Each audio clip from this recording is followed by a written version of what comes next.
السلام علیکم ورحمت الله وبرکاتو. ملګرو تاسو ګورئ سټار ماستر افغان اکیډمي یوټیوب چینل او تاسو ته زه ماهر افغان د سپیشل پاور پوینټ کورس څلورمه ویډیو کې حاضر شوی یم.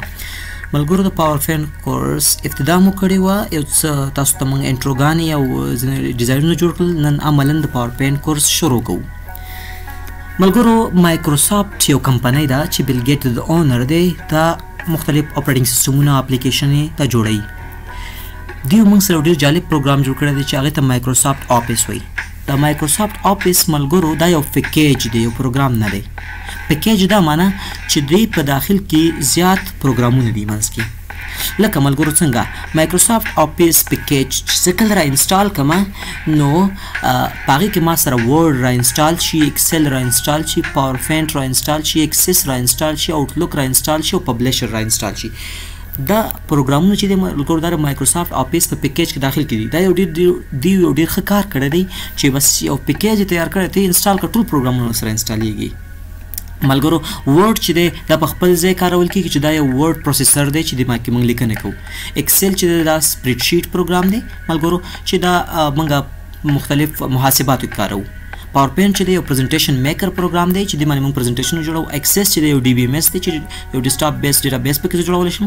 آوټلوک خپله د مایکروسافټ د میلینګ دپاره استعمالیږي او پبلشر هم یو پروګرام دی ملګرو چې په مایکروسافټ آفیس پیکیج کې ما سره دا داخل راځي. زه چې کله مایکروسافټ آفیس را انسټال کوم ملګرو نو دغه پروګرامونه ورسره را انسټالیږي. زموږ کار په دې کې ملګرو په پاور پوینټ دی.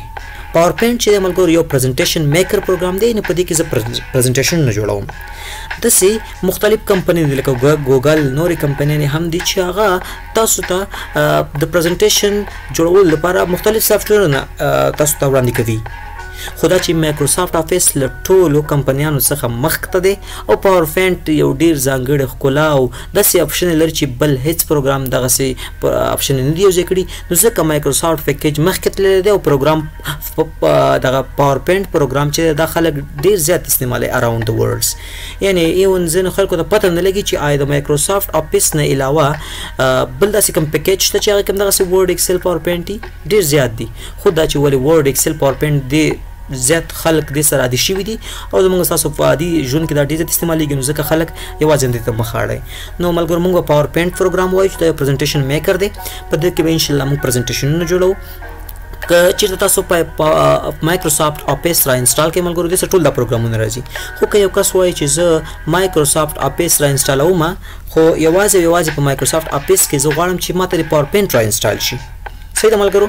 نو هغه هم کولی شي که تاسو د مایکروسافټ آفیس کوم پیکیج چې د هغې سیټپ باندې کلیک وکړئ، مخکې لاړ شئ، نیکسټ کوئ، تاسو ته به یو آپشن درکوي چې کسټمایز بر انسټال لیکلی ملګرو، لاندې کسټمایز لیکلی. تاسو چې په کله کسټمایز باندې کلیک وکړئ تاسو یې داسې ورډ لیکلی، ایکسل لیکلی، پاور پوینټ لیکلی، ایکسس لیکلی او پبلشر لیکلی. تاسو چې په دې کې غواړئ کوم پروګرام را انسټال کړئ صرف هغه ته چک ولګوئ. مانه زه غواړم یوازې پاور پوینټ را انسټال کړم نو ورډ نه هم چک اخواکم، ایکسل نه به م اخواکم، ایکسس نه هم، آوټلوک او پبلشر یوازې په پاور پوینټ پرېږدم او بیا به نیکسټ کوم. ما سره به آفیس را انسټال شي خو په آفیس پیکیج کې به یوازې پاور پوینټ وي. نو تاسو کولی شئ دغسې چې آفیس پروګرام را انسټال کړئ، ټول اپلیکیشن یې را انسټال کړئ یا پکې د خپلې خوښې یو اپلیکیشن را انسټال کړئ. نو ملګرو دغه د پاور پوینټ چې شوه یو معرفت و چې ما تاسو ته وکړو. پاور پوینټ چې کله موږ آفیس را انسټال کړو بای ډیفالټ د سر راځي، موږ به څنګه را خلاصوو؟ سرچ ته به راځو ملګرو، به پاور پوینټ لیکي تاسو به انټر کوئ یا داسې خلاصوئ یا د پاور پوینټ باندې کلیک کوئ او تاسو دلته د ټاسک بار ته یې څنګه کوئ پین کوئ، پین ټو ټاسک. نو هر ځل به سر حاجت نشته، بس دلته پاور پوینټ به پروت وي، تاسو به کولی شئ له دې ډېر په اسانۍ را خلاص کړئ. دا د پاور پوینټ څلورمه ویډیو وه چې دې کې موږ صرف هغه معرفت وکړو. انشاءالله راتلونکي ویډیو کې موږ د پاور پوینټ هغه انوایرمنټ پېژنو او محیط به پېژنو او انشاءالله ځینې کمانډونه او ټیبونه او دې باره کې به تاسو معلومات درکړم.